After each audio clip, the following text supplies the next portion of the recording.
गोरखपुर में petrol diesel को लेकर मची अफरा तफरी। जिलाधिकारी का बड़ा बयान, पैनिक बाइंग से हालात बिगड़े। गोरखपुर से बड़ी खबर। गोरखपुर में पेट्रोल और डीजल को लेकर लोगों में अफरा तफरी का माहौल बन गया है। शहर के कई पेट्रोल पंपों पर लंबी कतारें देखी जा रही है, जबकि कुछ पेट्रोल पंपों पर तेल खत्म होने की वजह से अस्थायी रूप से बंद करना पड़ा। हालांकि जिलाधिकारी दीपक मीना ने साफ कहा है कि कोई संकट नहीं है, पर्याप्त भंडारण उपलब्ध है और लोगों से अफवाहों पर ध्यान न देने की अपील की गई है।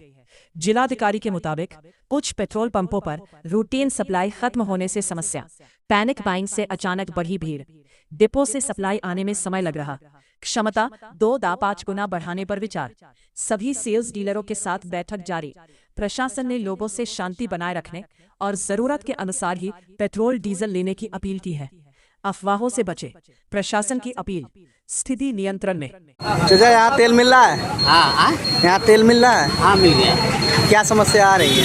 समस्या नहीं बाबू, यार लैंग्वेज नहीं सही है और का। तेल कमी मिल रही? हाँ कमी तो ही है। तेल यहाँ कम दिया जा रहा है। हाँ। क्या नाम है आपका?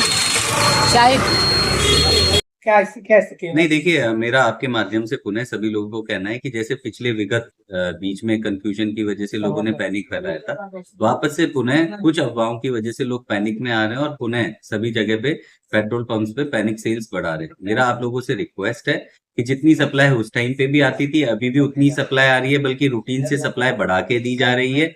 अननेसेसरी में पैनिक ना करें। कई बार रूटीन में भी पेट्रोल पंप्स पे पेट्रोल खत्म होता है तो दूसरे पे कई जगह पे ड्राई हुआ तो दूसरे वाले की बहुत ज्यादा लाइन लगा दी गई और उसका भी सेल्स बहुत बढ़ा दिया गया।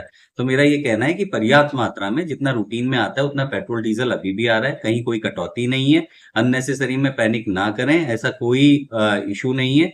पैनिक करके हम सेल्स को बढ़ाते हैं और उसी का हम मतलब अफवाह और न्यूज बना के और लोगों को भी उसमें एक तरीके का पैनिक क्रिएट करते हैं।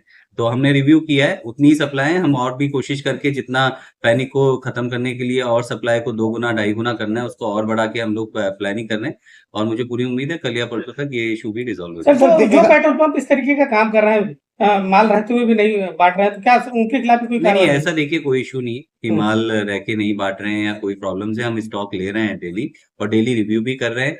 पहले थोड़ा बहुत अगल बगल में देहात में थोड़ा सा वो था, उसको देहात पे सप्लाई की गई तो थोड़ा शहर में उस चीज का इफेक्ट देखने को मिला।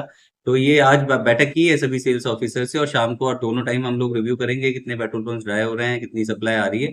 अभी तक सप्लाई में कोई प्रॉब्लम नहीं है। पुनः मैं सभी को कह रहा हूँ कि कोई भी पैनिक ना फैलाएं, कहीं पे भी पेट्रोल डीजल की कमी नहीं है। आप पैनिक फैलाते हैं तो रूटीन में जो सप्लाई आती है वो जल्दी एग्जॉस्ट हो जाती है और फिर आने में और जाने में भी डिपो से पेट्रोल और ये आते हैं तो उसमें टाइम लगता है। तो इसलिए मेरा ये कहना है कि अननेसेसरी में बिल्कुल पैनिक ना फैलाएं, सभी पेट्रोल पंप्स पे पर्याप्त मात्रा में सप्लाई है। लेकिन सर, टंकियां सूख रही हैं। अगर बात करें यातायात चौराहे, वही मैंने आपको बोला कि अगर आप पैनिक फैलाएंगे तो जो चीज 8 घंटे चलती थी वो 2 घंटे में खत्म होने लगेगी। तो आपको बफर टाइम तो चाहिए वापस से सप्लाई आने के लिए, सब कुछ है। तो पैनिक या डिस्ट्रेस में ना आए, आपकी वजह से ही ये प्रॉब्लम क्रिएट हो जाती है। बाकी सेल्स ऑफिसर सबको निर्देश दिया गया है कि सप्लाई और बढ़ा दें, कि पैनिक भी है तो लोगों को पर्याप्त मात्रा में तब भी मिल जाए। Sir, heat wave